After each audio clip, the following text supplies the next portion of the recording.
let's start the first, the last, the Nerdom. This is Thomas. I'm the one of the co-host of the first, the last Nerdom. I'm here with Mike, and we're introducing a up and coming author, Scott Dyson. This is the guy I've known for forever, but yeah, he's a great guy. This is the first time I've actually got to talk to him in person, and so I'm very excited to talk to him. Hey Scott, how are you doing? I'm doing great, thanks. Good to see you, Thomas, and good to see you, Mike. Nice to meet you. Nice to meet you. Yeah. We're happy to have you on our show. And you're an author, and I am sure chomping at the bit here to get going. But Thomas, how did you find Scott's writings? Just to be kind to me and Scott, just a few years ago, we started talking on some some forums on the internet. We're like old school internet guys. We I think we got introduced on Delphi, was it? I believe so, And yeah. yeah, and that was a forum that you could actually download and actually read the forum offline and then reply to it and then upload all your responses to it. Yeah. And the forum I was chatting on was horror discussion group, and Scott got on that, and he also had another one called Book and Candle Pub, and that was the one that he kind of brought me over onto, and we did like some sort of writing exercises on that, and but yeah, we kind of came together because of our love for writing. I'll let Scott to kind of give his side of things. Yeah. Well, with Tom, we were on, like you say, we're on Delphi. I was a forum manager for the Book and Candle Pub, and you came over because of the horror discussion group with Alan. Alan, yeah. Alan, and I guess he's passed away since. But yeah. But yeah, that was the kind of the genesis of it. And we used to run a writing contest. We used to get authors in and have forum discussions, question and answers, and then we would run a chat. I was actually the chat coordinator for a while. I have 10 or 12 chat logs of different authors: Dave Feintuck, Jack Chalker, I'm trying to remember, Alan Rogers, Terry McGarry. There was quite a few that we had. Some mystery, horror, science fiction. We seem to be big on science fiction. Yeah, if I remember right, wasn't Nancy Holder on there as well? Because Yes. I remember talking to her as well. Yeah, that's right. She wrote that the book with the scariest introduction I've ever read. Dead in the Water. Do you remember that one, Tom? Oh yeah. That was one of my favorite books. Yeah, definitely. Very frightening. Very very cool. Yeah, I'm a big sci-fi book guy myself, and I love it. Thomas sent me over your website, which we'll share here in a little bit, and it kind of has a little books you love section and all your books that you wrote, and I was very fascinated by your choices, what inspired you essentially to write, and that's very cool. So it's always good. I'm an old guy, so that goes back a long way. Those Asimov books and Heinlein books, they were almost new then when I was reading them. That's awesome. They were very inspiring, and gave me a love for reading. And then somewhere along the way, found Stephen King, and that kind of joined everybody together. It seemed like we were all Stephen King fans. Yeah, definitely. Yeah, and it was kind of interesting during that time because back in those days, like whole internet was like really new, and being able to connect to people that had the same interest in you was very exciting. It was like, oh my god, this community knows me and knows what I like, and are into it as well. And it was a very exciting time.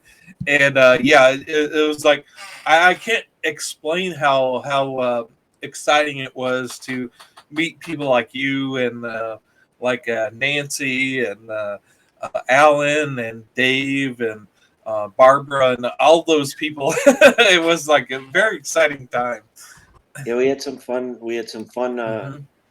Get together. We even got together in person one time. I know you weren't able to make it, I don't think, but Right. came in from all over the country, and we met in Illinois, where I'm from, and we had a nice weekend together. Hmm. And one time we went to New Orleans and visited. Oh wow. Visited a plantation, a haunted plantation called the Myrtles, and we did a little partying on Bourbon Street and things like that. And that was a blast too. So we did good times. Question: did Vinny get to go there? Vinny did not go. No. Oh, okay. New Orleans was Barbara and Donna and a couple other folks who were part of the pub. Oh wow. We called it the book, and the pub was their kind of affectionate name for it. Yeah, shout out to Vinny who passed away as well. That he was one of the best writers, and he unfortunately passed away. He was a firefighter. That I think Scott, you found out that he passed away. That he died in I think a car or a motorcycle accident. Motorcycle crash, yes. Oh man! I found his obituary online years later, and I always kind of wondered about Vinny. I was trying to kind of reach out and find him, and that's what I found. It was kind of sad. Absolutely sad. Yeah. It's like with this online thing. It's like with people, you really don't know what happens to them when they drop off, and it's kind of sad whenever you kind of look into it.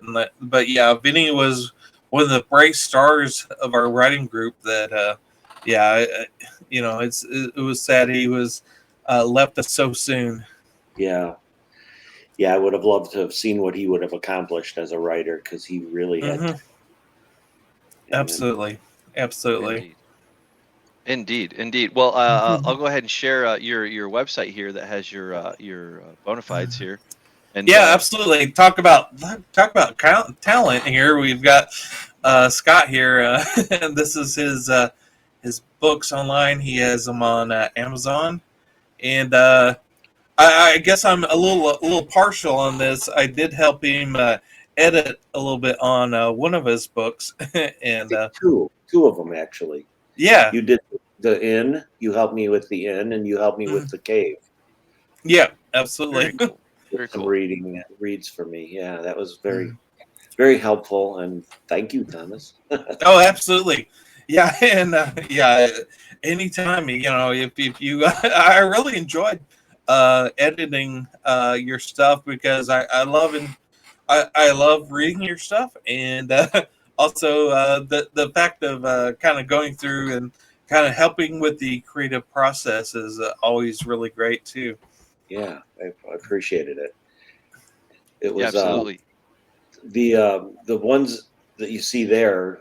The Odd Man Out started as a short story I wrote back in the pub days for one of our contests, and we used to do these 6. We would give 6 words in an opening sentence, and you had to build a story around. Remember those times? Oh yeah, absolutely. Yeah, I was always a little bit of a rebel. I remember doing one of them, and like, I can't work one word into it. I'm gonna throw it out there and see what happens. But yeah, that's how Orson Citizen Kane was written with what's the word from there? I can't come up with it. Was it? Yeah. Rosebud. I was going to say red rum, but yeah, rose. Oh.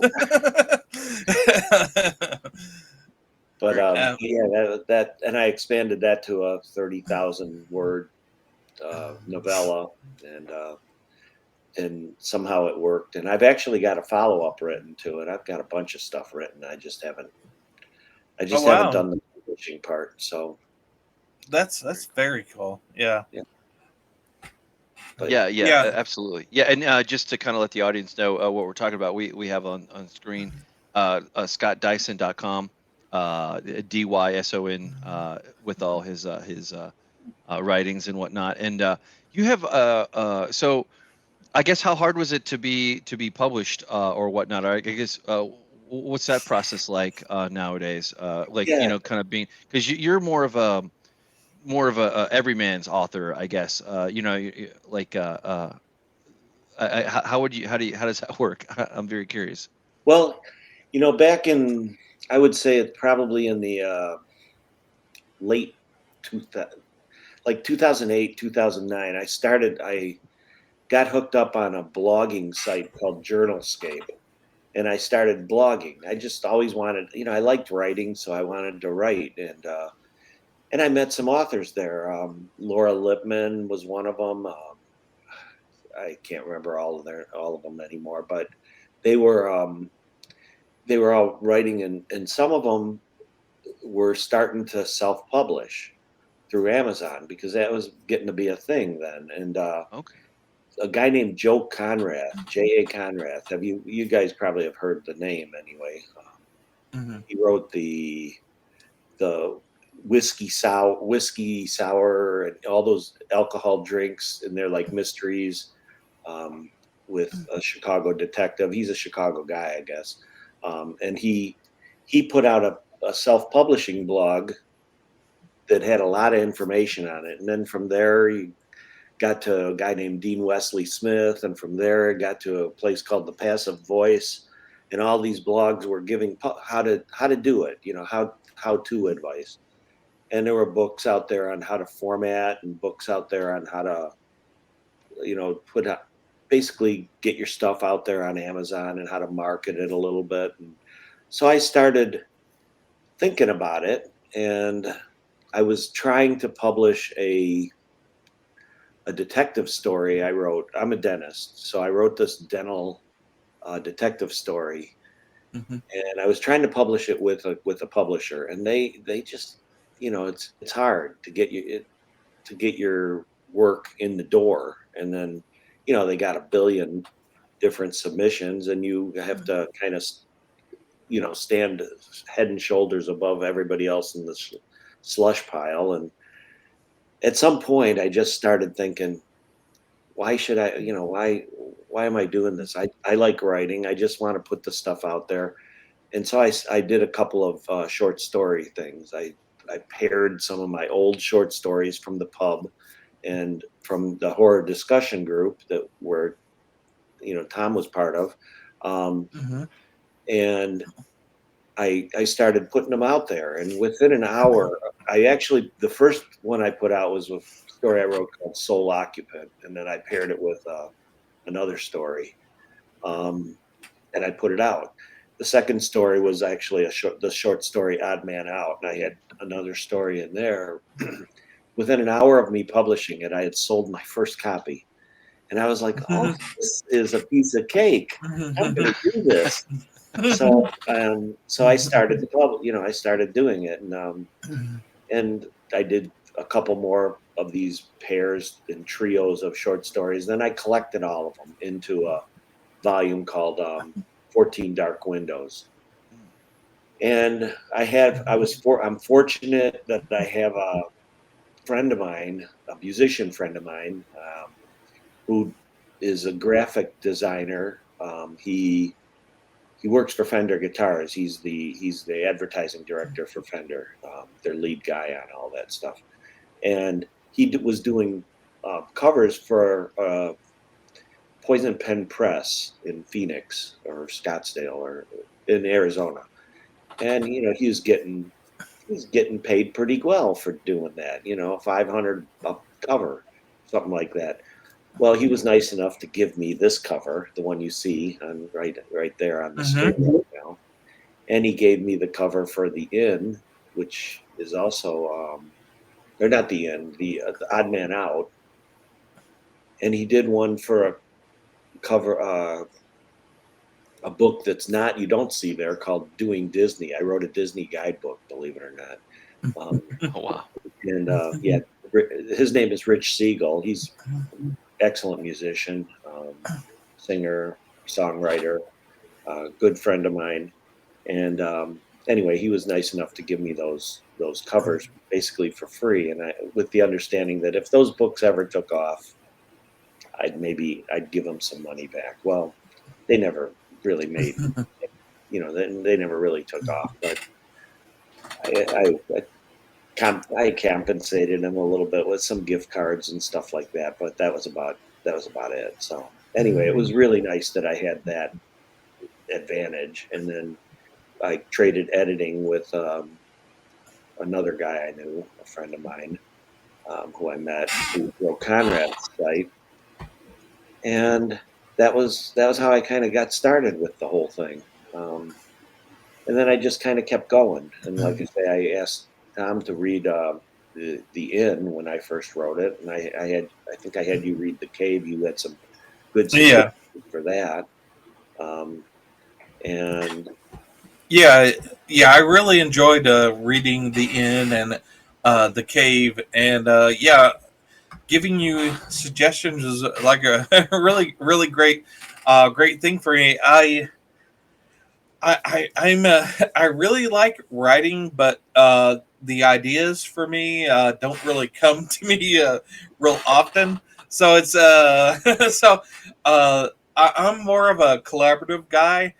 So whenever you were like, "Hey, could you help me on this?" It was like, "Oh yeah, absolutely." So yeah, it was like really great reading your stuff and giving you ideas. Because you were already there. I just had to, give you a little push into different directions. yeah, you pointed out some things that I wasn't thinking about, and like, oh, maybe look at it from this direction or something like that. Mhm. Some of that got incorporated into it. Yeah, It really helped. yeah, and Tom yeah, is selling himself a bit short because I know he's quite talented actually as a writer. I've read his stuff, and he's got some really cool ideas. Awesome. yeah. I'll give Thomas props too. Like he definitely knows his horror, and not just. Oh yeah, He's a great recommendation engine guide, I should say, because he knows it's not just about like what a good movie is or whatever, but oftentimes with Thomas and his recommendations, there's a lot more structure behind it of yeah. why, which makes it even more awesome to kind of discuss these things and kind of go through them with them. So very fun. So props to you, Thomas. I'm going to have to read some of your writing now. Yeah. If you Yeah. let me anyway.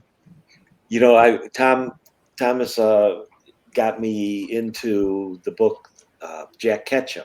You were the first guy. Oh yeah. Recommended Oh wow. The Girl Next Door. I had your review of it, and I still have your review of it actually. And, Oh really? Yeah, I have it somewhere.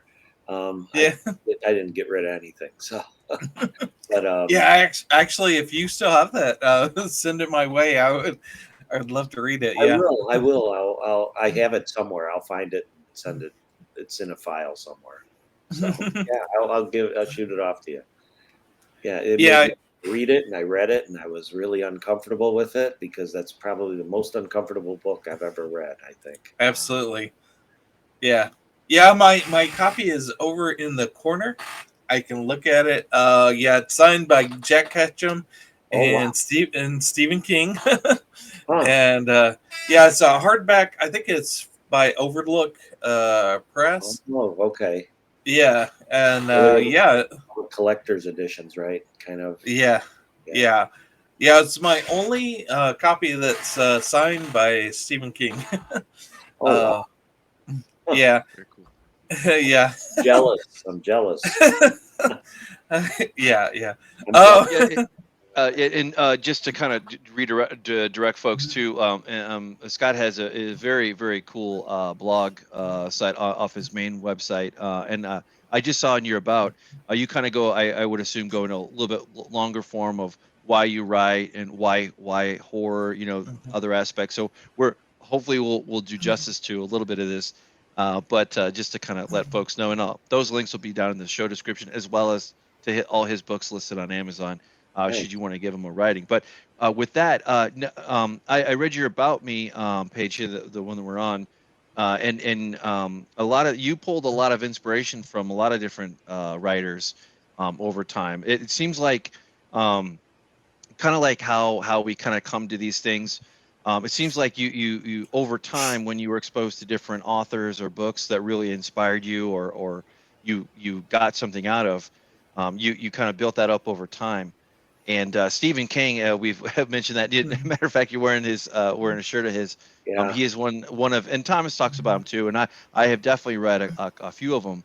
Probably not as much. I've probably read more Dean Koontz books, but that might get me booed off the stage Yeah. here with the Yeah. real real horror fans. I like Dean Koontz. Yeah, I like no, I like his paranoid kind of thing, what he's got going with some of those books where it's like everybody's out to get you, and you have to run from that the government. he does. Or whatever. Right, yeah, it's always like that. And I do like some of his books, and just like Stephen King's books too, a little bit. There's a story there, and you takes you from beginning to end, and like a lot of things in horror, or that psycho thriller sphere, whatever you want to call it.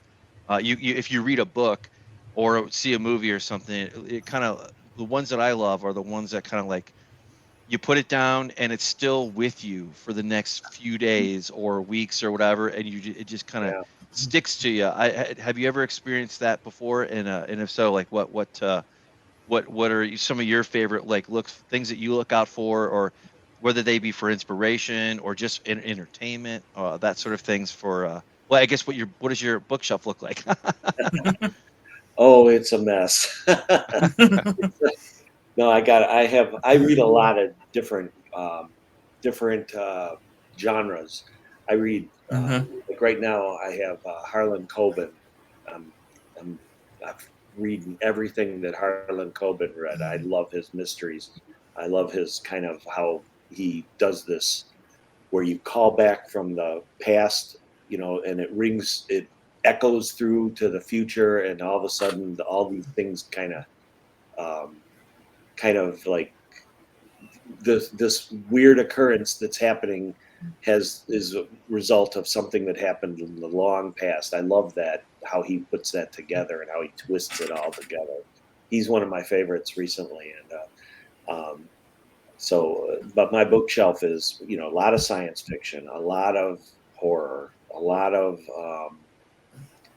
mystery, and I guess you'd call them thrillers, but also cozies and things like that. If Thomas might remember that we used to have quite a few cozy authors who, like Jill Churchill, and I can't remember. There was a few others who came through the pub back in the old days. I was yeah. I was at that time I was strictly horror. I was like all horror all the time, and so when the book and Candle Pub came into being, I was like exposed to a lot of different things, and I was kind of open to it. And one of the things that I was introduced to at the time was, hey, you should read Harry Potter. I know it says it's a kid's book, but it's actually it's pretty good. So yeah, it was introduced to me then, and I was introduced to a lot of mystery and detective stuff that I wouldn't have really been exposed to if I hadn't been in that group. And I really appreciate all the things that that group kind of introduced me to, and all the different ideas and stuff, and the books. And yeah, it's great to be introduced to like different things, and it's always good to have that open mind. It's like when when someone says, "Hey, maybe you might like this," to be open to actually explore that. It's always a kind of cool idea. Yeah. Yeah, for sure. Yeah, that's awesome. Yeah, good stuff. Yeah, and thinking about books that have really kind of influenced me. I really got into this guy named Christopher Moore, who's a kind of a comedy writer, I guess you'd call him, and he wrote a book called Lamb that just it's a biblical story, a story of you. Well, yeah, there you go. You can see it on the screen. A teenage Jesus and his best man Biff, and they go on. It's like the lost years that the Bible doesn't talk about between the time he's up till he's at 12 or whatever, and then all of a sudden he's an adult in the Bible. Well, it's those years in between that they talk about. What did they do during that time? And Okay. it's hilarious, and it's touching, and it's thought provoking, and like I say, I kind of wish it wasn't. It wasn't fiction, because it would be better than some of the stuff that's actually in there. So, but So yeah, kind of like a Smallville for Jesus. yeah, maybe, yeah, Kind of. yeah. Very cool. Very cool. Yeah, I Yeah, couldn't help it. Oh, go ahead, Thomas.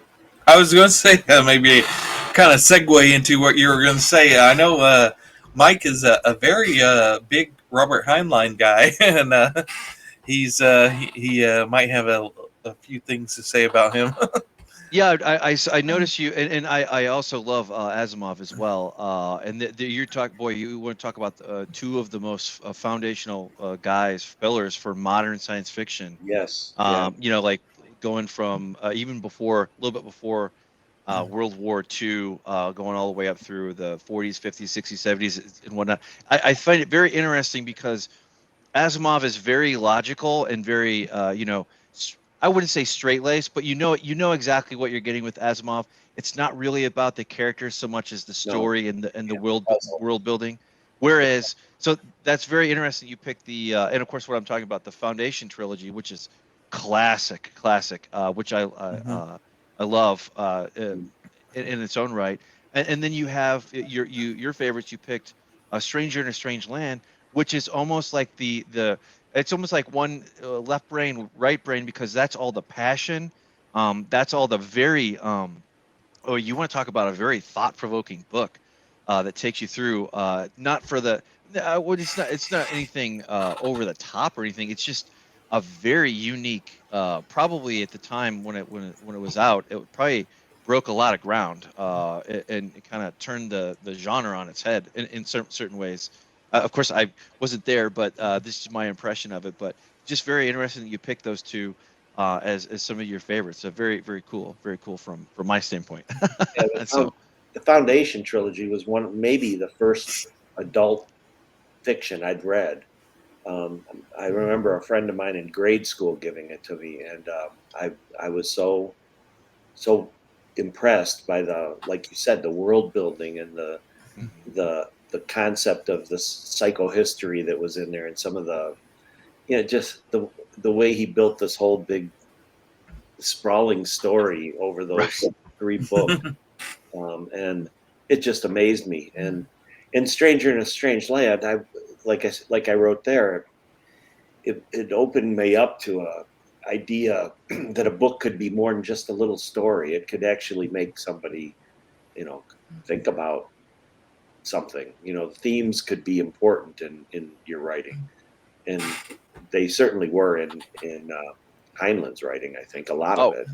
I totally agree. Yeah, he is always not telling you what to say or think. He's always kind of empowering the reader to kind of come to their own conclusions, and even challenging your concepts and notions of certain things. Yeah, Which you would take for any other story or any other kind of premise. You just kind of take it at face value, and then that's kind of the difference between your usual writer, sci-fi writer, and your greats. Like they kind of pop up to that yeah, I love sci-fi. I've actually I've got quite a few Amazon authors that are I guess they're vendor locked or just in Amazon solely, like Craig Allenson, Joshua Dalzell, some of those guys, but those guys aren't like greats or anything. But they're solid. They're good solid hitters, and uh, they hopefully they can expand and go on, and they're not locked in forever for the Amazon thing. It makes me fearful of that long term, so that more people can kind of get out there, like versus like the old school, publisher and author relationship type thing. But I was reading on your site, you kind of want to just you don't want to be writing query letters or whatever, or Yeah. like you're writing a big package to a proposal to sell your Yeah. what your stuff is about. You just have the book and it's just you and the writing and then the Yeah. reader, hopefully more Yeah. direct. Yeah, that was a big part of why I decided to self-publish. The things you excuse me, the things you would hear would be like, you have control, you have ownership, you have control of the content, you have control of the cover, you have you have control of the whole thing. You own it long term. You don't sell your rights. Your rights are always yours, and things like that. But also there was kind of this thing like I didn't want to be part of I guess a dog and pony show, maybe, was the best way to put it. Like you got to throw your stuff out there, and I've been doing it lately. Actually, I've been submitting to some small publishers. I have a few novels that are finished, shorter novels, and I feel like I'm probably going to self-publish them because these smaller publishers do 25 or 30 novels a year. They can do 5, and so I don't even feel bad when they tell me that mine was not one of the ones that fits what they were looking for, because they're only doing 5, and I know they got 50 or 100 submissions because I know some of the people who are submitting, and so I didn't want to get into that, and I just I'm too old for that. I just felt like, I just want to throw it out there and see what sticks, kind of. And I'll tell you, selling something within an hour of actually publishing it was a huge thing. It was just made me feel so good. I bet that did feel really, I mean, that's an accomplishment for sure. Like Thomas and I are I didn't sell we kind of yeah, it's kind of like where you go from like where it's just not just mom watching you on the YouTube or whatever, for example, just kind of joking around, like it's like, well, 300 people actually watched our something or whatever. It's kind of cool. Yeah. But to be an author, I've always wanted to write something, and I think you're never too young to try. No. You guys definitely are inspiring me to take a shot at it or something. Or there's a lot that goes into it for sure. Yeah. I was really impressed with you, Scott, with you actually writing stuff and putting it out there. I know I've I'm a dabbler at it. I have dabbled into short stories. I've written several of them, I can definitely send them to Mike to read to him. But yeah, I've kind of run him across some ideas as far as I've kind of thought of some comic book ideas recently. But yeah, it's like I'm more. I I know writing is more of a solitary kind of thing, and I'm more of a collaborative guy. So I want to try to do something more collaboratively. Maybe I should kind of focus more towards just writing myself. But yeah, I was very impressed that you've kind of took in the reins and kind of started writing and doing self-publishing. I in anything I can help you with. I loved like editing your stuff. It was very exciting to do, and yeah, it was kind of helping you along, and it was really fun to do. Well, I'm going to take you up on that again. Uh-huh. I got one I want you to read. So. Oh, absolutely. I'm using this. Here's a story. I hope you don't mind me talking about it, but no, go ahead. back in our old days at the horror discussion group, we had a shared world called Addison Falls. Addison Falls, yeah, And, absolutely. you remember, and so Yeah, shout out to Alan. Alan created this world, and he had a bunch of shared characters that we could use, and then we all came up with a few other characters that were our own, and we added places. And anyway, there was a bunch of stories written in that world. Tom, you wrote a couple of them yourself. I have them. The bike ride, Yeah. new friends, or I have a couple of those. And Yeah, Angela and Jimmy. yes, James Scott with the bowl on his head, and Yeah. Angela was pretty smart, I think. A redhead, if I remember. Right. Yeah. I used it because I asked your permission if I could use her. I wrote I finally got around to writing something longer, and I wrote a novel. Again, short, but probably about 60,000 words. And I reached out to Thomas and I said, "Can I use these two characters that you wrote, and I'm going to use their background that you wrote as part of this novel." I mean, it's not really like a super important part of the novel, except that James wears the bowl on his head. And, Yeah. so smart when she's in high school, and so I used them in my story, and I do want you to read it before I get. Oh, absolutely. Yeah. Yeah, and I full-heartedly endorse you using them in your story, and yeah, I'm very excited to read what you wrote with them. I hope you like it. I hope it does your characters justice, and Alan's character of the preacher, and a couple of Jenny Anderson was a reporter that Alan created. There was a librarian. I'm using them all. I've got them all. And in fact, I use Alan as a character. Oh, that's great. I use Vinny as one. They're both authors in Addison Falls. Nowhere else in the world, but in Addison Falls. Nice, nice. Nobody else can find. Because it's kind of its own little. What's those? Yeah. I can't think of a town that's like a little pocket reality kind of thing. Like the little Twin Peaks sort of kind of little. Yeah, that's very much kind of our thoughts as far as kind of the whole Addison Falls thing was like great for Alan. When he kind of introduced that to us as far as a writing atmosphere for us, like, yeah, hey, this is the town, come up with ideas and write stories in that world. We're all kind of excited about that, and I came up with the idea of Angela and Jimmy. Jimmy had sort of a metal bowl on his head. He was kind of the sci-fi kind of the Mulder kind of character that had all the X-Files kind of stuff. Yeah, yeah. He was in tune to all the crazy stuff out there, and it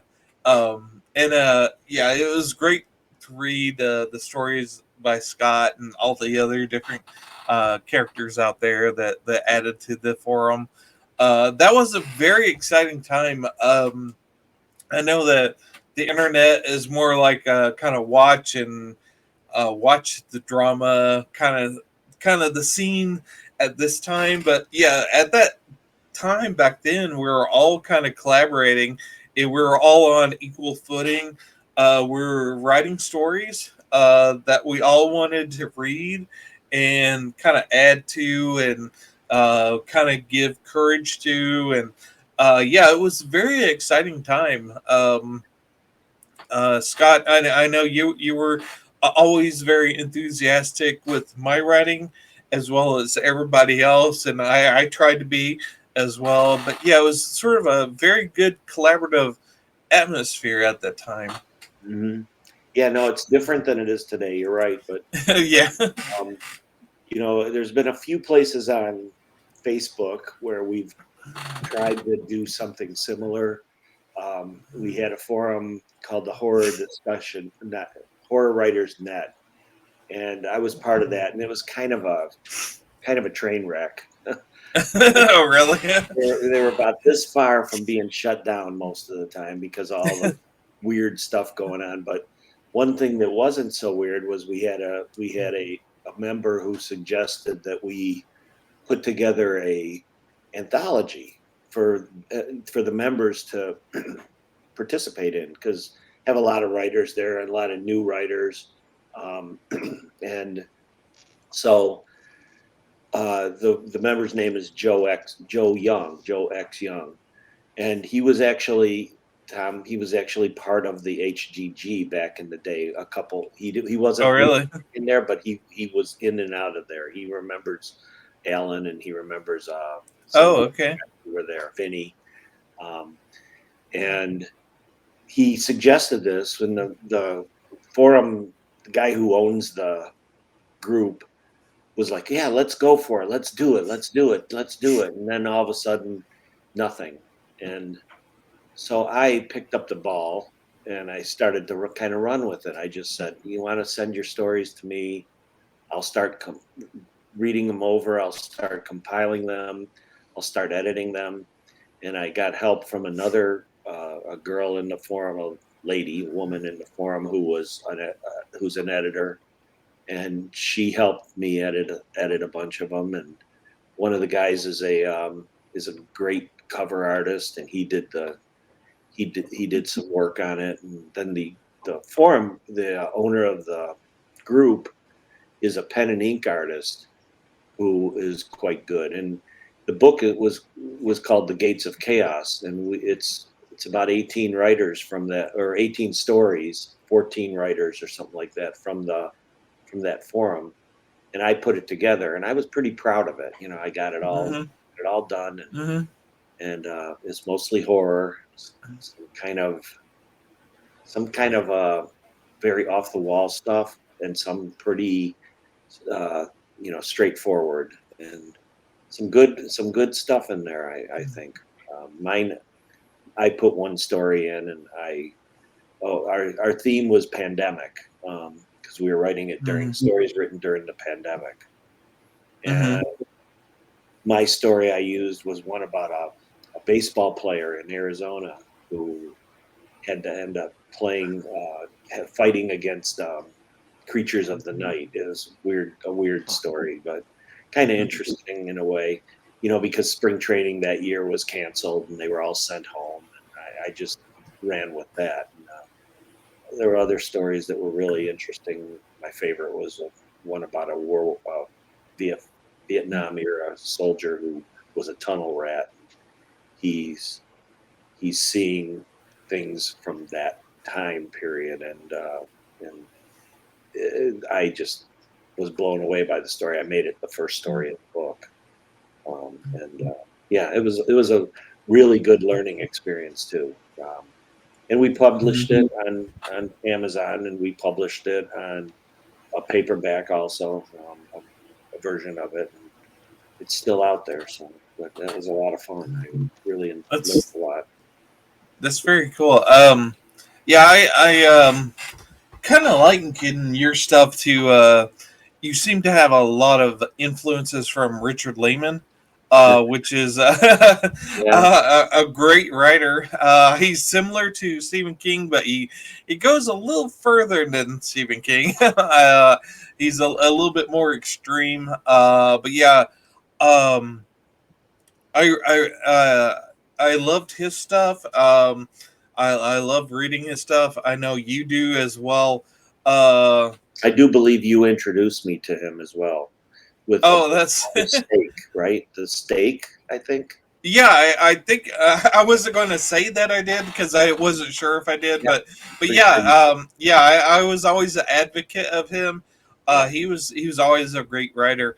I was looking at his stuff, and I think he his estate has published a few novels after he has passed away. I haven't read those yet. Have you read any of No, those? I don't think I have. I'm not sure which titles they are, but I did hear that they did that. So Yeah, yeah. I've been wanting to go back and reread some of his stuff because, yeah, he was one of those writers that really should have hit off here in the States that just didn't find his footing, and it's one of those great things that should have happened that hasn't, and a lot of his stuff is like just ripe for adapting into movies and TV shows or whatnot. Um, very cinematic style. I agree. Yeah, it would be mm, very easy to adapt a lot of it. yeah, and I'm surprised they haven't. You know, absolutely, absolutely. Yeah, yeah. I've been going back and rereading some of the classics. Like last year, I went through and read all of the Dune series from Frank Herbert, and this year I've kind of dived into Michael Moorcock's okay. fantasy stuff. Is this your influence, Mike? What's that? Oh, actually, yeah. Real quick story about Dune. I was so blown away by Dune, the movie in 2021, in that November. I was so blown away by. I couldn't get enough of it. Saw it 3 times. Anyway, it inspired me to read the book, and I've always wanted. We always kind of me and Thomas. Well, I've always wanted to do a podcast or video kind of Mhm. thing for a couple different reasons. One, to get better at it because again everybody's working remote, and I just wanted to sharpen that skill. And I reached out to Thomas and I was like, hey, you want to do this with me and see where we go and see what we do? And anyway, it turned into one thing. And anyway, I had never been exposed to Dune. That shows you I was a very big Heinlein. I read everything he wrote front to back, probably a few times over already. But I had my dad kind of told me about Dune. He's like, oh, it's a really big, long book.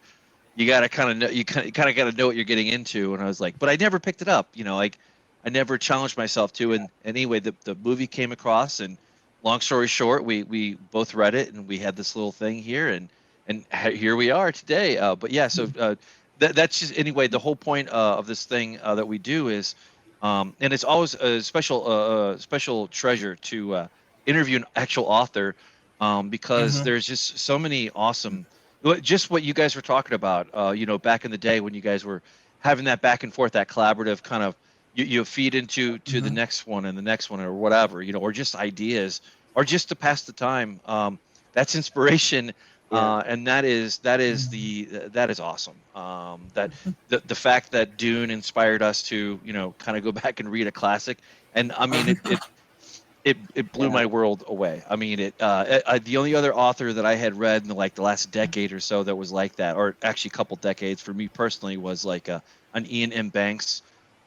His use of weapon, and then there's the Culture series and all that. I'm just kind of those those were ones that blew me away. But Dune, that whole thing, I kind of same thing at Thomas. Like I went a step further and consumed a lot more of Brian Herbert's books as well, which is controversial, like whether you like them or not. But taste, there's no accounting for taste, as they say. But in any case, at the end of the day, if you can get entertainment and value out of it and inspiration, I Absolutely. mean, you couldn't ask for something more from a book, aside from challenging the way you think, or whatever. Just enjoying it. Lots of wonderful stories out there to read. And I really, the only thing I'm guilty of, I kind of lock myself in a cycle of just sci-fi books because it's just what I love.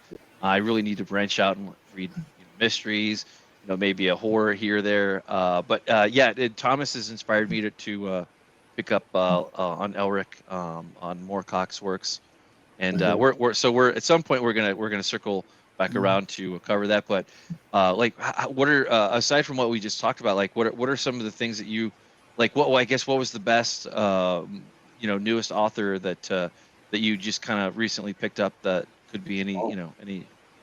yeah. I actually, just picked up on Ronald Malfi. I actually have his book sitting here. This Okay. Black Mouth. Have you heard of Malfi? No, I haven't. Yeah, tell us.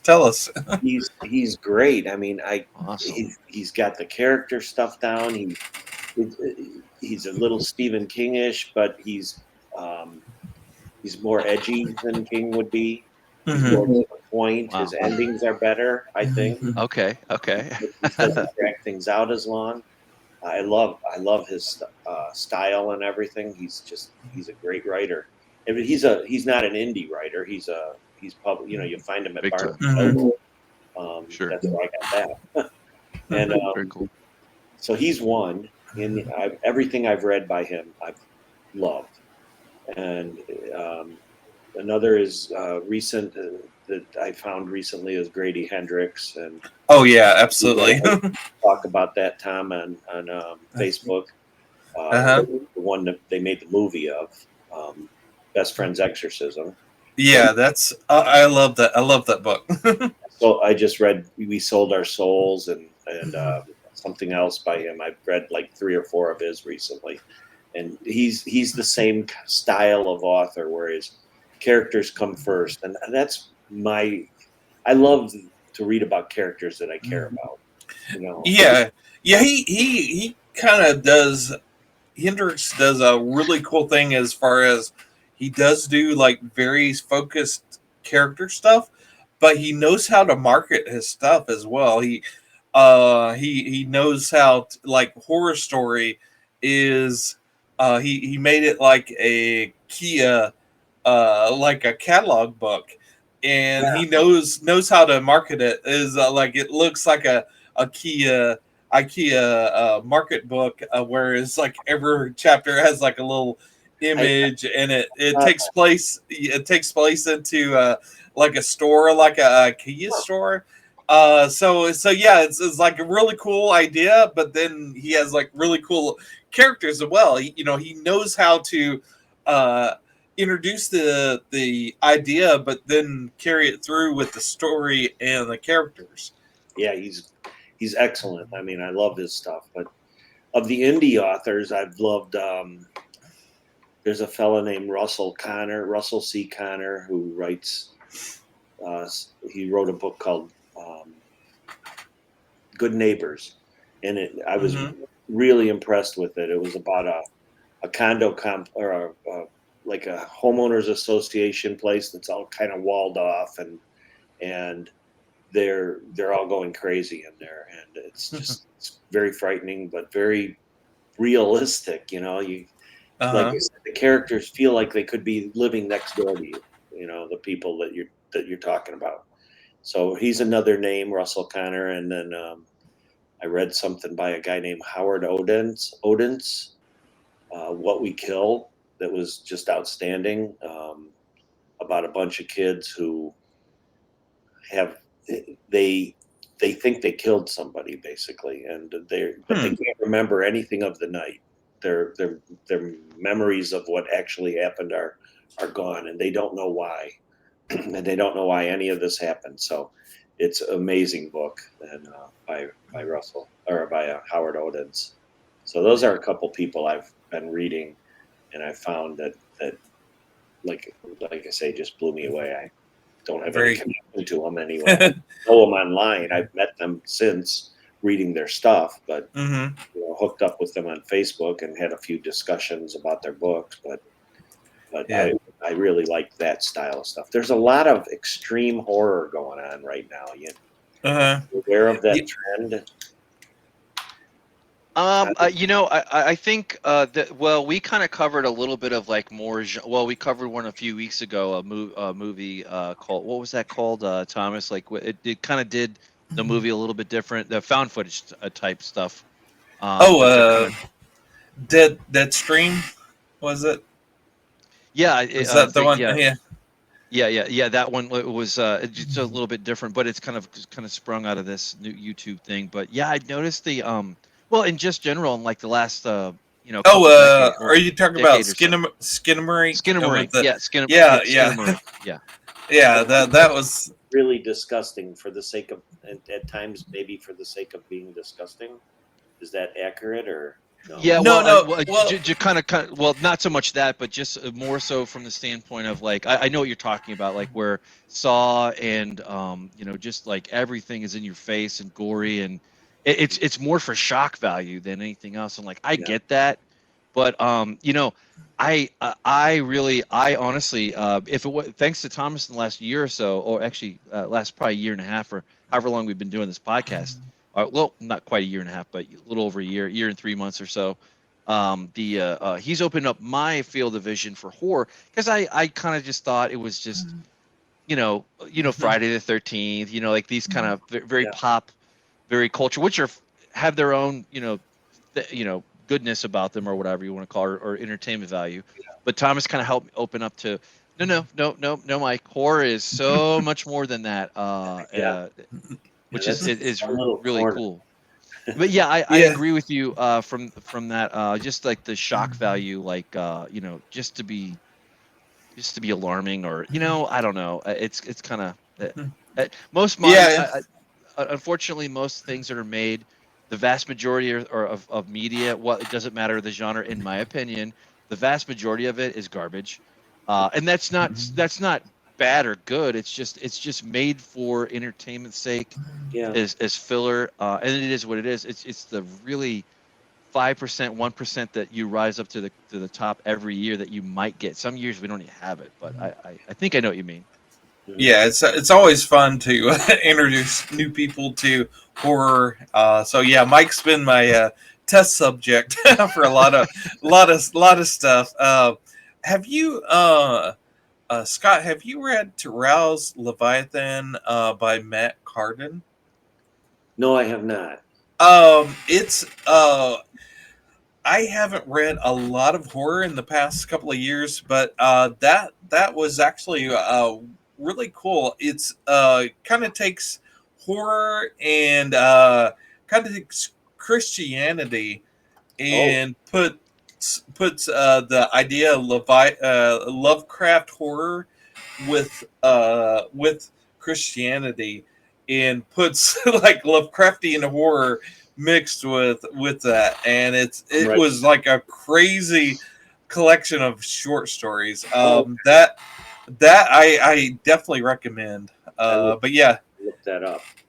yeah, it's Very it's cool. it's a really good story. Yeah, I would Heard of love. Matt Carpenter, so yeah.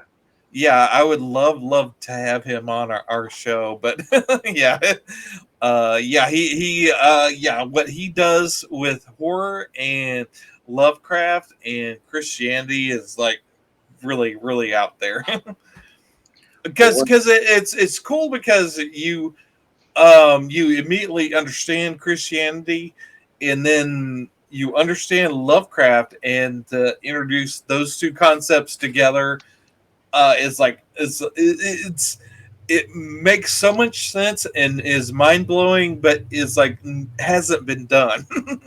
uh-huh. Yeah, there's some really interesting things out there. But there's a guy named there's a site called Godless. Have you heard of that at all? No, I haven't. Okay, it's a this okay. Godless. It sounds like it's going to be this satanic thing, but it isn't. It got the name actually came from a book written by the founder of the site, and it's something to do with like believing in yourself.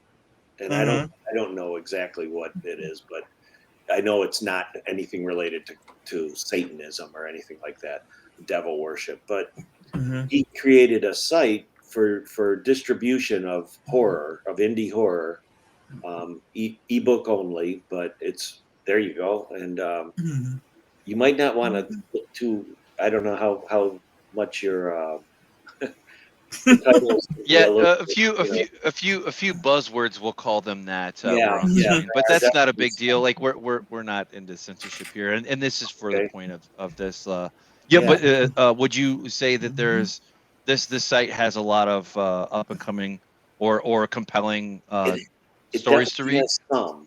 And Some, I mean, okay, I don't know all of these writers, but I know some of sure. them, and I know some of them are excellent. Like you saw one at the top, Candace Nola. Um, uh, uh, She's a terrific writer, and I think no, not her. This just kind of keeps scrolling, and Right. Yeah. The carousel there.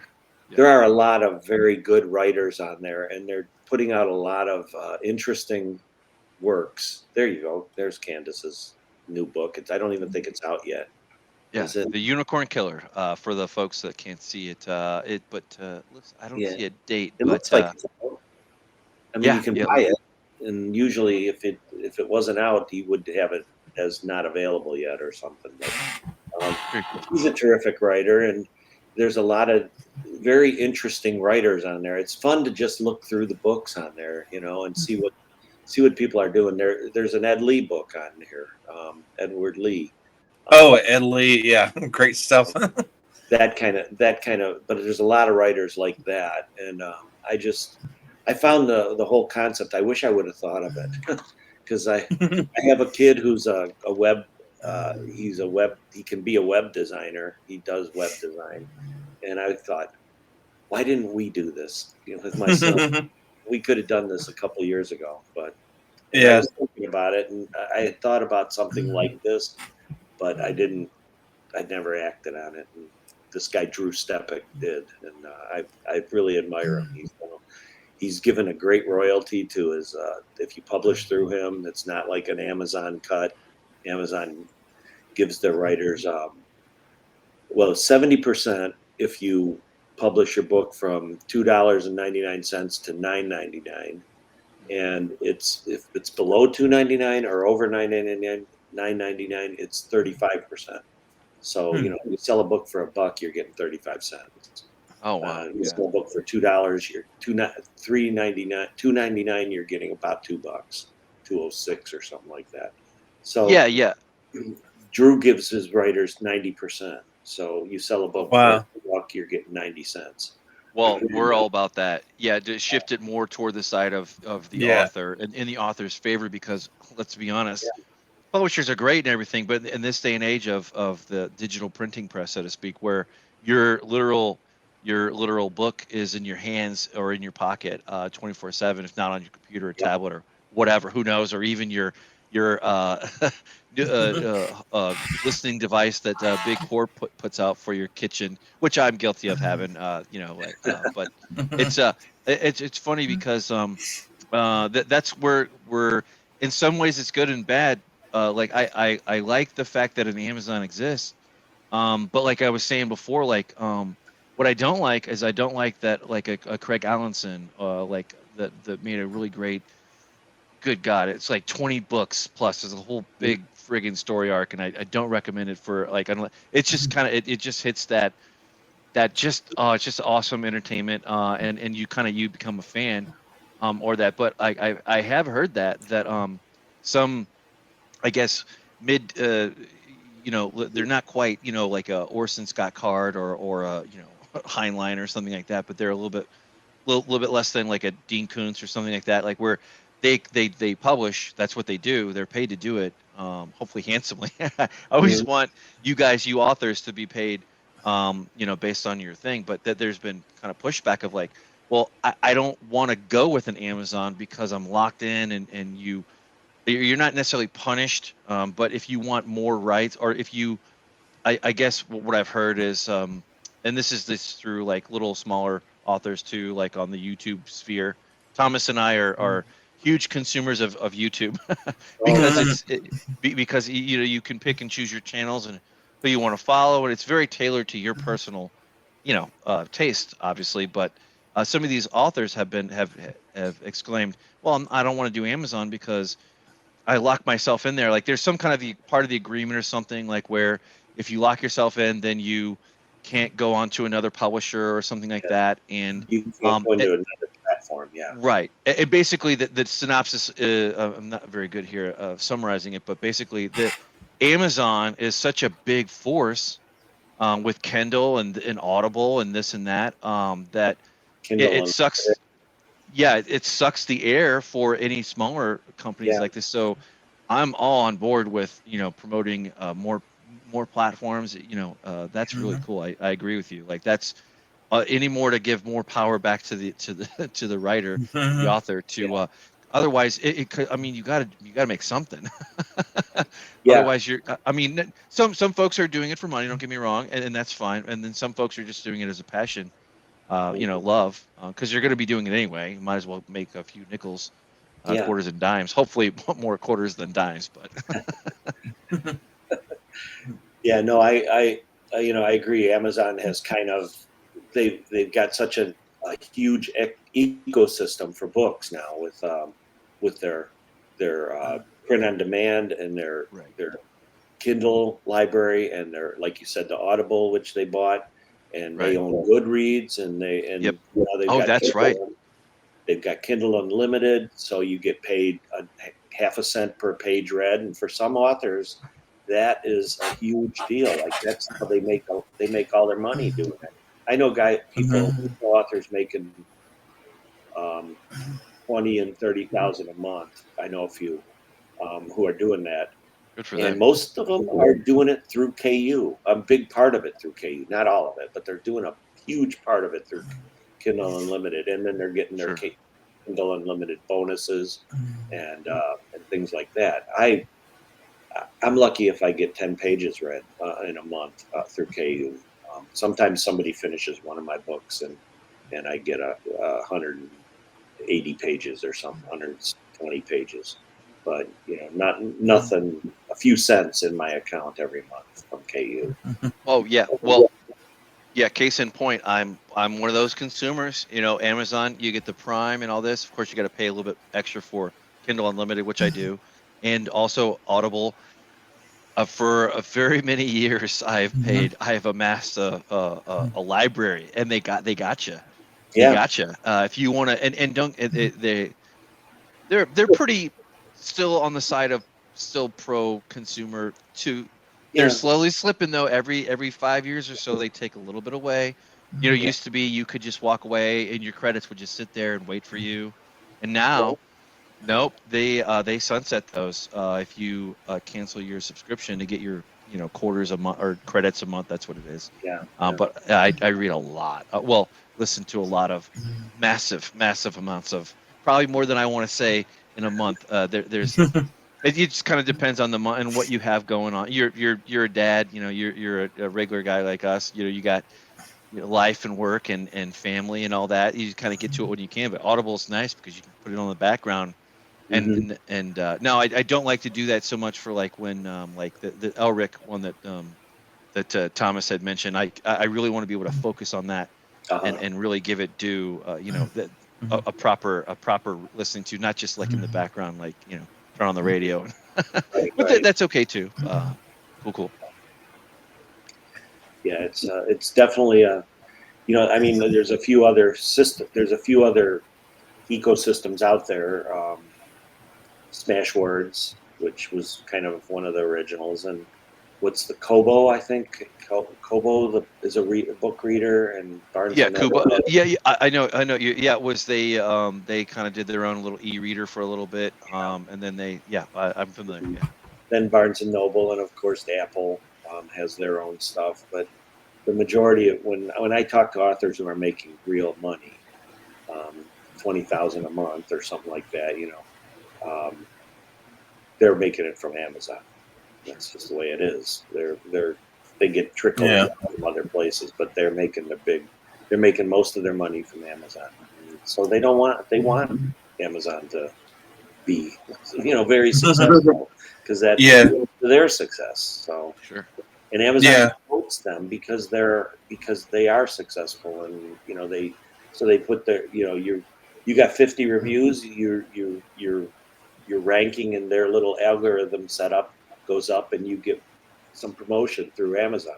You don't have 50 reviews, you're not even going to find your book if you type in the name of your book. Like 10 other books, 20, 50 other books will come up with some of those words in the title before yours, which is exactly what you typed, will come up.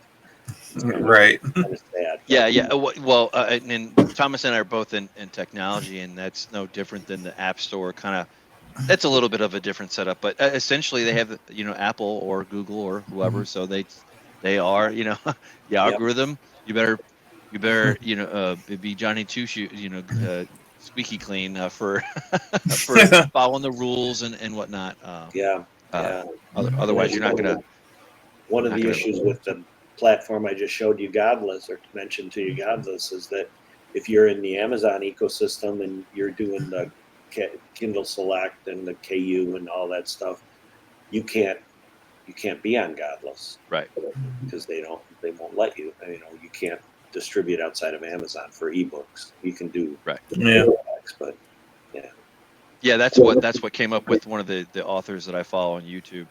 They're like, I want to make this audiobook, I want to make this whatever, but here my choices are this, and I'm just not gonna. I don't want to do that. I don't want to compromise my ability to be independent.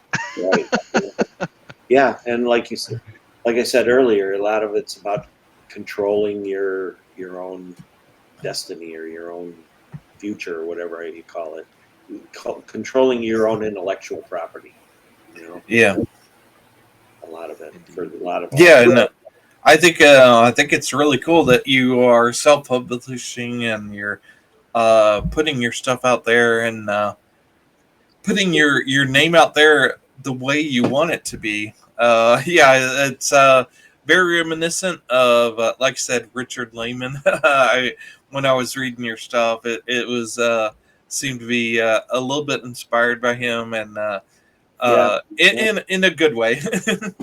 Well, a few of the books are directly inspired by Richard Lehman books. Like Mhm.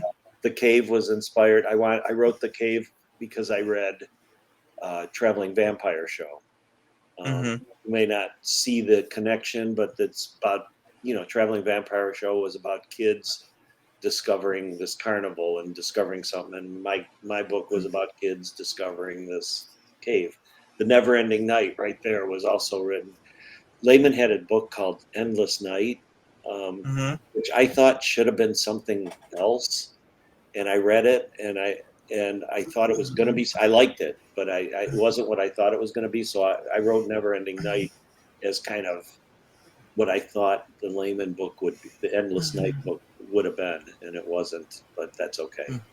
Um, and Reciprocal Evil actually was inspired by Ed Lee's City Infernal, which was talked about the city of Mephistopolis or something like that, Mhm. and and he had like hell as a real place, and I always thought that's kind of fascinating. So I wrote something like Interesting. that out of that one.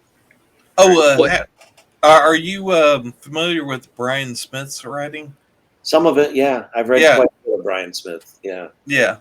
He kind of carried on the Rich Lehman kind of I name think and so. Yeah, he's got writ, some of written that. a lot of stuff. Yeah, yeah. But yeah, I'm very impressed by you being able to write long form fiction. I really tried myself, and I haven't been able to do it myself. So, uh, you know, I have written a few short stories. I'll probably send a few to Mike.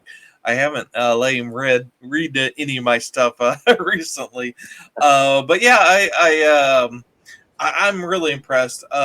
Being able to sit down and write a long form piece of fiction is very impressive. And hats off to you, Thank you. Scott. Yeah, Hmm. I've Yeah. enjoyed it. I do it for fun. Hmm. I do Absolutely. dentistry. I do dentistry for money. I do this for Sure. fun. Yeah. Yeah. Well, Yeah. we definitely Yeah. have our daily grind to pay the bills Uh, and keep the four walls up. I do have a question, and perhaps if you want to answer, you don't have to, of course. But what would you say? Did you have like any of your books that you've written? Were there ones that just kind of flowed versus like ones that were just a little bit more harder to kind of tease out from writing? Yeah, And if they were, what were they, if you don't mind? yeah. I actually have a blog post about how I can't get past for a while there I couldn't get past chapter 7. I think the blog post is called "Getting Past Chapter 7," and I would write 7 chapters of a book and I couldn't do it. Reciprocal Evil was one of those. It sat there at chapter 7 forever. Cave was one of those, chapter 7. I think The Inn was one. It was at chapter 7 for a long time.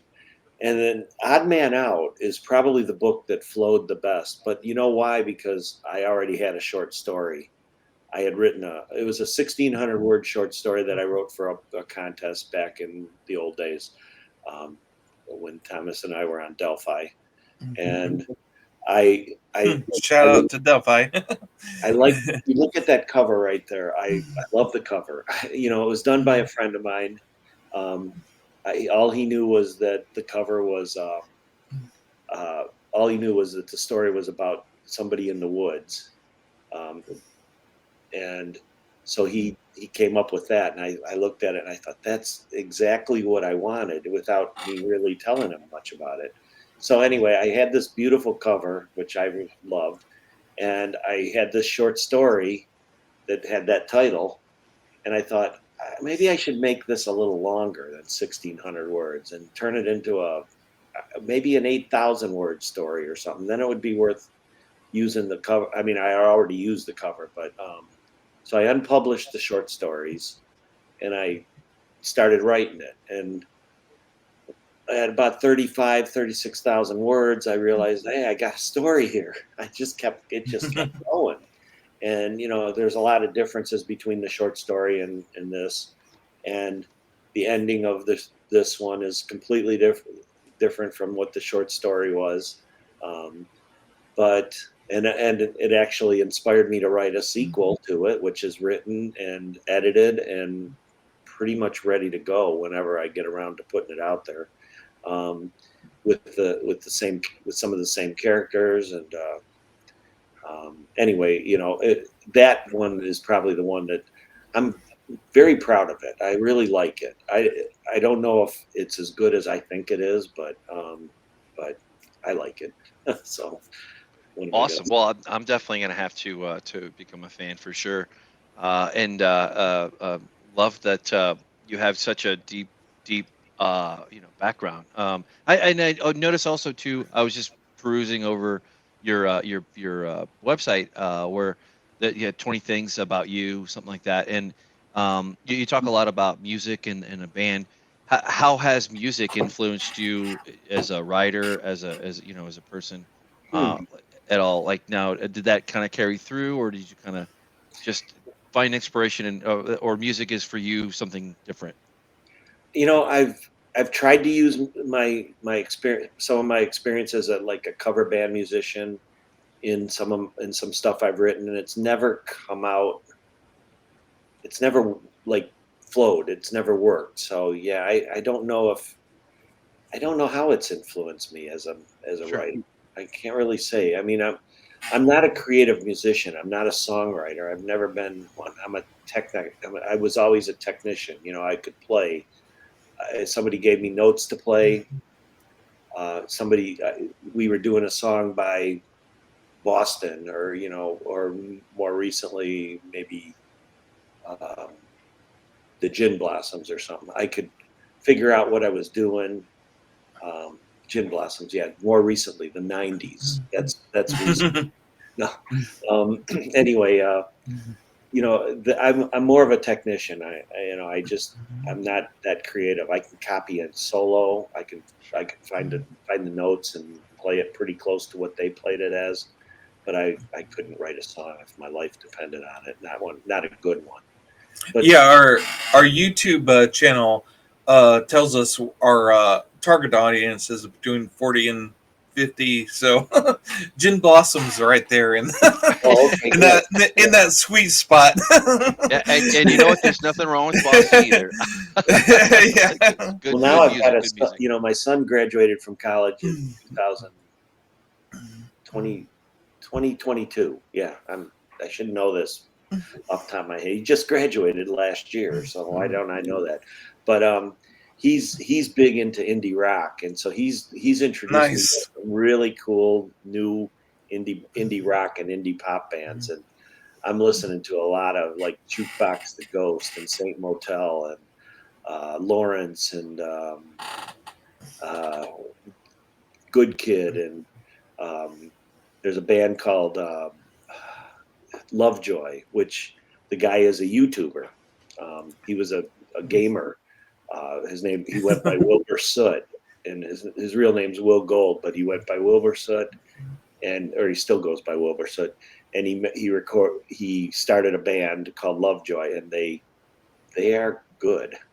And he's Nice. a good singer and a good songwriter. I'm just totally impressed by him. So I listen to a lot of them now. So We'll have to check Nice. it out for sure. Yeah, I always. Yeah. Well, I don't know about Thomas, but I'm always always have an ear open for new music. You know, I'm always interested in new music, and I was always like on the cutting edge of what's good out there. And the fact that you read off a bunch of stuff that I had no idea about makes me feel old, but you know that's a good thing as well. I have no idea about him finding a 22-year-old son, you know. And Yeah, that's true. my younger son he's got a really eclectic mix. He goes from Styx to ELO, and then pretty soon he's doing like some rapper, Lil Nas X, and then he's going to Quadeca, which is one guy. He's big into Tame Impala. He listens to them all the time, and Now Tame Impala, I do like them. those are good. Yeah, I really like them a lot. So and Cage the Elephant and stuff like that. Oh yeah, Cage the Elephant. Yeah, I love them. Okay, you're back in my territory. Yeah, that kind of stuff. He's more like that kind of stuff, I think. But my That's younger cool. Yeah. Yeah, Very so cool. It's opened me up to a whole nother world of music. It's like I love it. I'm Spotified out. That's what I do on my way to work is listen to what they've listened to. I put on their playlist. Yeah, that's very cool. Yeah, I have a couple of nephews that are really deep into the wacky comic book and meme side of the internet, but yeah,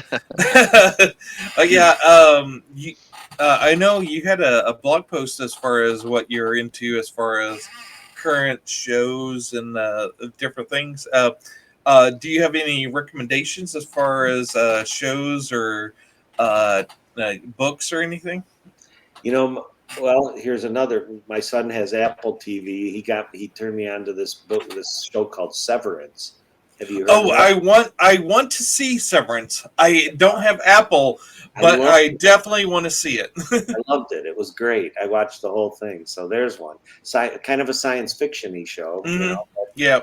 But really fun and really, yeah, it definitely sounds like in my wheelhouse. Yeah. It sort of had Mr. Robot vibes, if you remember Mr. Robot. Oh, I love Mr. Robot. So good. Very cool. Yeah. Speaking of that, did you get a chance to or an opportunity to see the Apple TV version of the Foundation trilogy at all? But I'm going to. It's very cool. On that list. So last week, all I did was watch NCAA basketball. Oh yeah, well we're in the middle of March Madness for sure. Yeah. That's and true. my son's a U of I student, and they were in it for a brief for one game. But so was Mizzou. Yes, a little bit. And Mizzou, I believe, beat Illinois this year. So, but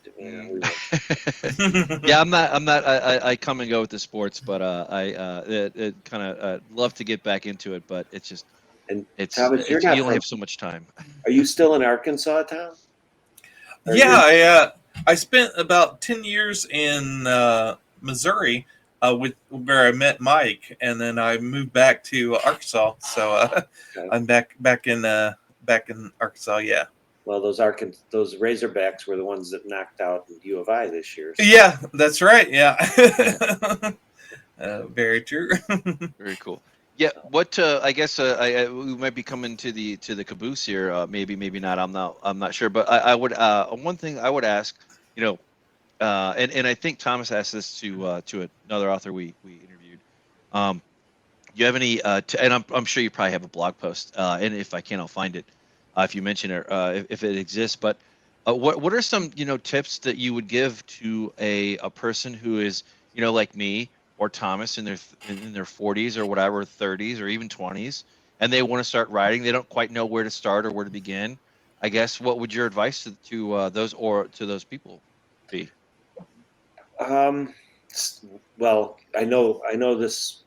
You both are already readers, so my first bit of advice would be read, read a Sure. ton, you know. And the more you read, the more you kind of get the feel for the rhythm of the words and stuff, and the structure. And then the 3-act thing for if you want to get longer, the save the cat kind of stuff. You know, that's an excellent book for somebody to read about how to structure a story. And then I always say, start with your characters. Don't start with, you might have this idea for a plot, and a cool story and stuff. And I know I've had plenty of them. Well, I wish I had more, but but I've had a few good ideas, and I didn't have the characters. I've realized over the years that I start with my characters and I move them through something, and it gets longer as I focus on the characters instead of focusing on the story so much. Like the story serves the characters kind of. I just feel like that's kind of like life, we're characters. We go through this life and we have this we live our story. So make your characters live the story, and you can make it as long or as short as you want. And you can add in as many side trips as you want. That's how it gets longer, and then you get 2 characters and you merge them together, and you find ways to put branches in there, and it's like a big multiverse thing. Yeah. I've noticed, like, when I try to write a novel, I noticed that my characters kind of derailed my story to the point where I couldn't carry on the novel. So yeah, there's that kind They of do that once in a while. Yeah. Yeah, I was like, I want to say this, and I was like, no, I wanted to go this way. But yeah, but your characters are doing something completely different. I've had characters kill other characters. I didn't expect them to, but they did it. Yeah, it's amazing. It's amazing how these inanimate characters will do things that you don't want them to do. And it's like, okay, well, let's see how this goes out. I didn't plan on having her die or him die. No, he was supposed to be there at the end, and then or not, because somebody killed him off early, and that led to a whole nother thing that I could work with. I don't know. Yeah. I'm always a fan of authors that I really like to. Sometimes I'll follow their blogs. Sometimes I'll any interview I can see, or if they're talking about the creative process, I'm instantly attracted to that.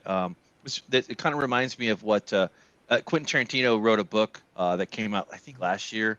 It was anyway. I'll pull it up in a little bit, but anyway, he was basically saying that I was watching his interviews when he was doing a full court press for his book and all that, and he was talking about that, like where you have certain characters and they have a certain dialogue, a certain way of speaking, a certain way of thinking, and he'll write something up to the first act, second act, and then all of a sudden, the third act, like you guys were just saying, like it takes a life of its own, and then it kind of rolls over, and it kind of finishes itself out. Sometimes surprisingly to the author's surprise. So that's really cool. Yeah, another thing that always kind of throws you is you have to make each character an individual, and they can't all be the same character. It's hard to do because they tend to, if you're writing them, they tend to talk a little bit like you. There's a little bit of you in every character, I think. And so they all have this common ground, and then you have to pull that apart, like rip it apart and pull out those threads and make them their own person, not just a copy of the other people. I had somebody criticize a couple of my stories, not the ones that are published, older stories, that all the characters sounded the same. They all talked the same. It's a hard thing to avoid. To get away from. Yeah, that's one of the things that I have a problem with modern day writing, because a lot of it is Twitter speak, at this point where like a lot of the characters are your Twitter character, and yeah, it's like all of them are that way, and it's like I don't. I don't want to. I don't want to read your Twitter post, and I definitely don't want to read your novel that sounds like a Twitter post. Yeah, right. I mean, you got to make them live their lives naturally, the way Mm-hmm. organically, the way people do. I don't know.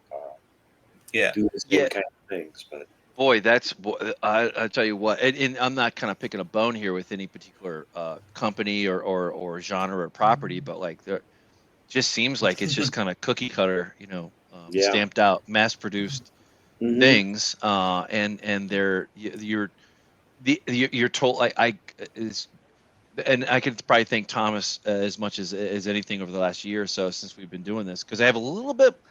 I'm not a critic. I don't claim to be. I'm just an average guy. But I like what I like, and I can entertain things that I'm not familiar with. But boy, don't beat me over the head. Stop telling me what's going on with the exposition. Like I don't. I can I just get a story? Can I just be surprised? Like where I don't know every single thing that's in the box. Like because it kind of Mm-hmm. ruins the. It works for some things, I'm sure. I mean, I have no idea, but other than just being a consumer. Yeah. But like it's just disappointing. Like, can we just go back to like Yeah, it's like classic story and grow from there? And yeah, good grief. yeah. If you have like character B, that character has to have this storyline, and this character A has to have this storyline. It's like I want to be surprised in my storytelling as part as a part to what society says has to happen to certain characters. Mhm. Yeah, no, and so many young writers or beginning writers. I mean, I don't know that I'm that far from a beginning writer, but I've been doing it for a long time.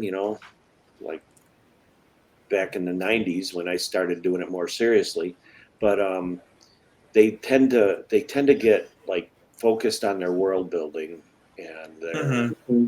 and that they're so entranced with that. Like they've spent 2 years filling notebooks with their world building. They want that to be. That's not the story. The story's the Yeah. and he's part of that world. So you got the outline. You know exactly where he's going in this world. But Yeah. you have to experience it through the character, not through the author. Right. Yeah.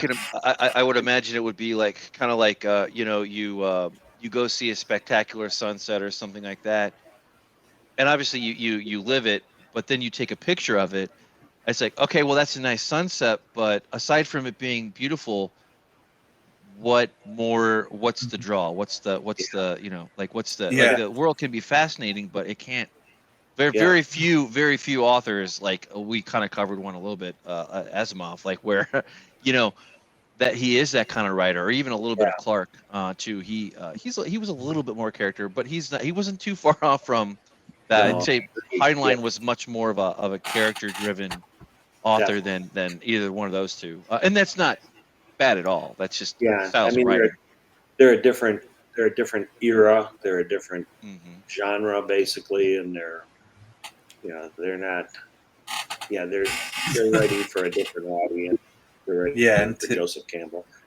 To bring it back to comic books, I've been reading John Byrne's Fantastic Four run in 1980s, and his run on that has been just totally character, and in a world where the stories and the concepts are kind of sci-fi, kind of crazy ideas, but the characters have always been like the predominant feature in that story, and that's been really exciting for me is reading those stories because he has these crazy ideas, but at the core is the characters and what he does to them.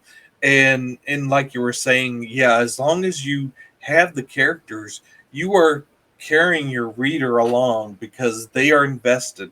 as long as you're invested in those characters, that's Yep. your core. Yeah. And no matter where you take them, if you take them into this crazy landscape, that's even better. But as long as you have them along with that the core characters, that's where you have them. Yeah. Very cool. It's a good. Um, That's probably a great way to look at it with the comic books, the way they have to like focus on each. Because I think just the nature of comic books, the way they're written and the way they're exposed, they almost have to do that. I don't know. Maybe I haven't read enough of them to have a real solid opinion on them. My son reads them, but yeah. Hang around long enough, I'll get you hooked. my son gives me the Batman ones. Nightwing is what he's giving me right now. So Oh, really? Grayson. Yeah. Good old Dick Grayson. Yeah, Yeah. I hear Next one, Nightwing's doing really good. Yeah. Get Grayson or something like that. Yeah, Dick Grayson, I think. I know, but I don't know if it changed. the next one in the series that he's been giving me is like something. The title is Get Grayson or something like that. So I don't know. It's I forgot who he told me the run was by, but he's impressed with it, and I like the first couple. So Nice. Very cool. and I gave him some comic books. I got this series from the Umbrella Academy because I was just nuts about it. I love the Umbrella. Oh yeah, I love that. I love that. Yeah, I love those characters, and so I bought the comic books and read them, and then gave them to him. And neither one of us liked the comic books as much as we liked the TV series. So I don't know. Yeah. Yeah, that's Yep. Yeah, that's written by My Chemical Romance Gerard guy. Way. Yeah. Yeah. Yep. Yeah, I love the comic book and I love the series, but yeah, I think this kind of brings us maybe to the end here. But yeah, I really enjoy having you here, Scott. Maybe we can have you back here. I'd love I, to sometime. Yeah, I think we've just maybe hit the tip of the iceberg. Maybe we could bring you back for maybe your favorite movie, or maybe something we could maybe kind of dig a little deeper into your fandom with. We're here all about the nerdom, so Absolutely, yeah. I got plenty of that. Yeah, I'm definitely gonna have to read your books And enjoy Mike, if you want, I got one recommendation for you from an indie science fiction author. Yeah, please. A fellow named Stephen M. Moore. Okay. He's got a expansive series of connected books, and his. I'm trying to think of what the first one is. I think it's maybe Full Medical or something like that, and it starts like now, or actually 2014 or 2013, something like that. And it goes through the very distant future when mankind is spread out all over the galaxy. And That's awesome. He's a very interesting writer. He's an older guy, but he's a retired physicist, and he's a very to the point, minimalistic writer. Like he doesn't waste a lot of words. Sure. I think Like a Hemingway, maybe. Yeah, I think so. He studied with Scott Momenti, I guess. Our Scott Momenti or M. Scott Momenti, who's a Pulitzer Prize winning writer, newspaper guy, and he uses that a lot. He's an excellent writer, and he tells quite a story. He creates some cool aliens if you want to read about aliens. So there's a recommendation for you. Yeah, the only training I ever got for writing was, and it was hammered into my skull for sure. I went in the Air Force out of high school, and I did public affairs, and they teach you how to write news stories. I mean, from who did what, when, where, and why, all that. How to do this, how to do that. But you kind of, in that vein, you kind of learn who some of the greater writers who took that kind of style writing as a new, as very, upside down pyramid type, news things. Yeah. To expand that and actually kind of write fiction from that. So very cool. Yeah, like the last one that blew my doors off was we actually covered it a little bit in passing. Stanislav Lem, who wrote Invincible, and then that got me. That was my gateway, and into a few other ones that were just. I mean, there's just there is a certain kind of a feel from a writer from the '60s or even the '50s or '40s that it cannot be replicated because of now modern day, because it's just a different world, but that, boy, when you touch on it, like it's awesome. I'll look out for that. Thank you for the recommendation. Yeah, he's not on Amazon though. He's on very cool. He's on the other ones, Smashwords and some other places. So well, even better. I probably should be throwing a few more dollars toward the independence. Yeah, he really got upset with Amazon and just pulled all this stuff off. I don't blame him. I don't blame him for sure. But yeah, thank you so much for being on with us. It's been really, it was a great fun. Thank you. Thanks for having me. I appreciate it. Yeah, absolutely. And was there anything else you wanted to promote or shout out before we leave you? Oh no, I think I hit on a lot of you guys gave me an opportunity to talk about a lot of my stuff. So I love that. Thanks. Oh yeah, no problem. Yeah, and in the future, we'd love to have you back on for I echo Thomas for sure. That'd be awesome. Yeah. We're always looking for like extra commentary guys, and if you have like a movie you want to shout out or a book you want to talk about, definitely hit us up, and we'll definitely maybe do a show on it. If you are interested in Scott's writing, check him out on Amazon, that little known website. Go to Amazon and look up Scott Dyson and look up his writing. Definitely purchase some of his books and check them out. I had a tiny hand in some of those with the editing, but definitely check him out. He's a great guy, a great writer, and definitely worth checking out. Thank you both. I appreciate it. You bet. Great fun. Awesome. Mm-hmm. Yeah, and the next time we talk, hopefully in the not too distant future, we'll actually I'll come in actually from enjoying your works, and that'll be fun. I love anything that we can do to promote books. You're never going to be disappointed if you pick up a book, compared to like being disappointed when you go see a movie you're hyped up about, or a video game or a comic book or whatever. You're always going to be able to find that true love. Of course, books, very, very, very cool. Yeah, we're always about promoting nerdom. We're always about promoting stuff as opposed to tearing it down. Right. I know a lot of stuff nowadays is about tearing down and pointing fingers and being kind of which team you're on and which side of the aisle or politics. Whatever. Yeah, that stuff's never going to end.